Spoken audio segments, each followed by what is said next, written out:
Halo guys, saya Puji Wiranata, PM 17210018. Kali ini akan menjelaskan tentang apa itu internal audit.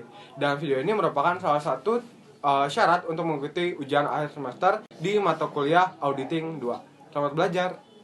Yang pertama adalah pengertian internal audit.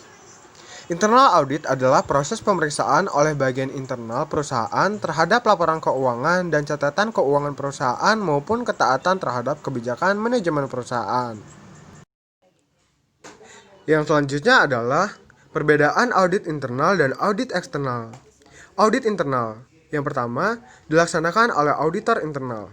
Yang kedua, auditor internal dianggap independen. Yang ketiga, penanggung jawab internal audit tidak harus akuntan terdaftar. Yang keempat, tertarik pada kesalahan material dan non-material, dan lain sebagainya. Audit eksternal dilaksanakan oleh auditor eksternal. Yang kedua, auditor dianggap independen. Yang ketiga, memperoleh fee dari jasa audit. Yang keempat, fokus pada kesalahan material dan lain sebagainya.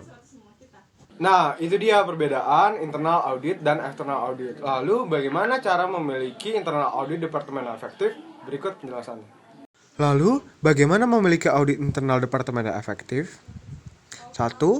Internal audit departemen harus memiliki kedudukan yang independen. Yang kedua, internal audit departemen harus memiliki job description. Yang ketiga, internal audit departemen harus memiliki internal audit manual. Yang keempat, harus ada dukungan yang kuat dari top departemen. Yang kelima, internal audit harus bisa bekerja sama dengan akuntan publik, dan lain sebagainya. Beberapa saran untuk menghindari kecurangan.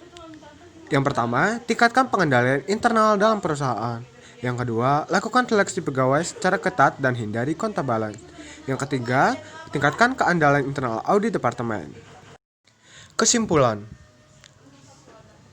internal audit adalah pemeriksaan yang dilakukan oleh bagian internal audit perusahaan terhadap laporan keuangan dan catatan akuntansi perusahaan, termasuk ketaatan perusahaan terhadap kebijakan manajemen puncak yang telah dilakukan. Auditor internal harus bisa bekerja sama dengan akuntan publik, sedangkan laporan akuntan publik digunakan oleh pihak internal maupun eksternal. Dalam pemeriksaannya, akuntan publik akan menilai apa yang dikerjakan oleh audit internal dan laporan serta saran sebagai hasil dari pemeriksaannya. Oke, itu dia penjelasan tentang internal audit, dan saya harap semoga video ini dapat bermanfaat bagi yang menonton. Saya akhiri, wassalamualaikum warahmatullahi wabarakatuh.